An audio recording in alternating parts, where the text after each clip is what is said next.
pleasure to serve under your chairmanship. I wanted to congratulate the Honourable Member for Dulwich and West Norwood for securing this important debate. I'd like to start by expressing my agreement with colleagues from Outer London.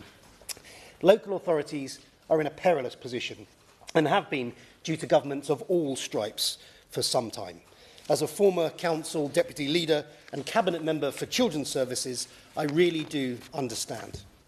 I also believe members from Outer London will benefit from an enhanced appreciation of the specific struggles those of us in Outer London face. I would especially like to raise the devastating impact of unfair funding on my borough of Bromley. Bromley has the third lowest settlement funding per head among London boroughs. As a result of the government's provisional settlement, Bromley will see funding reductions of 6.5 million in 26-27, rising to 22.2 million per annum by 28-29. This equates to over 30 million per year in real-term funding reductions by 28-29. If this government's funding were fair, Bromley would instead be receiving a funding increase. Indeed, if Bromley received the average London Core Grant funding in 26-27, the average funding, it would gain about 112 million extra.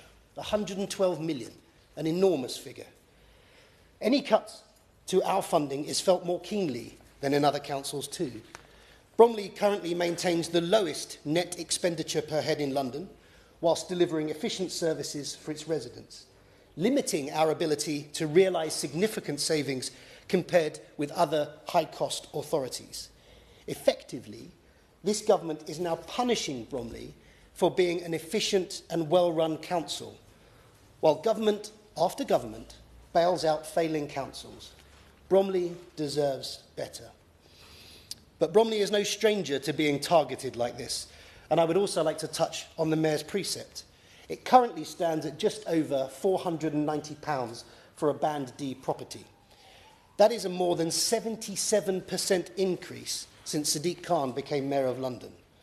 And before anybody highlights inflation, a rise in precept in line with inflation would be just over £380, which is an increase of 39% rather than 77%, which has been inflicted upon us. And what do you get in the inner London boroughs? Well, you get a regular and extensive bus service and a tube network to your doorstep. What do the people of Bromley get?